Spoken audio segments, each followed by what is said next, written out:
গতকাল বানিয়েছিলাম হচ্ছে মাটন বিরিয়ানি। তো পুরো রেসিপিটা আমি শেয়ার করতে পারছি না, যতটা আমি দেখাতে পারছি না বাকিটা মুখে বলে দিচ্ছি।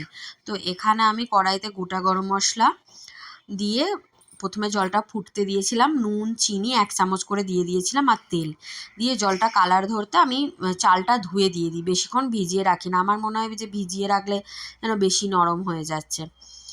তো তারপরে আলুটা কড়াইতেই ভেজে নিয়েছিলাম লবণ হলুদ দিয়ে, আর মাংসটা ম্যারিনেট করে রেখেছিলাম। এবার কড়াইতে তেল দিয়ে সেই মাংসটা দিয়ে সেদ্ধ করে নিয়েছি।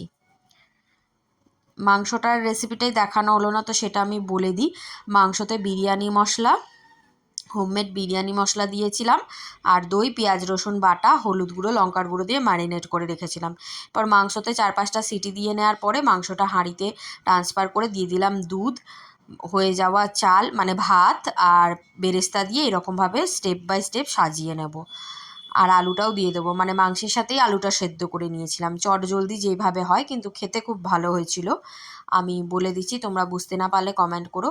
আর এই মাংসের ঝোলটাই আমি দিয়ে দেবো। তো চালের মাঝখানে একটু খুন্তি দিয়ে দিয়ে ফাঁক মতো করে নিয়ে ঘিটি দিয়ে দিচ্ছি, আর ওপর থেকে সানরাইজের বিরিয়ানি মশলাটা দিয়ে দিলাম।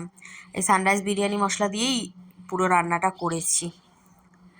এরপরে আমি দমে হতে দেব 1/2 ঘন্টা মতো। তাওয়ার ওপরেও বসিয়েছিলাম আমি, তো দেখিয়ে দাও, এইভাবে দেখাচ্ছি।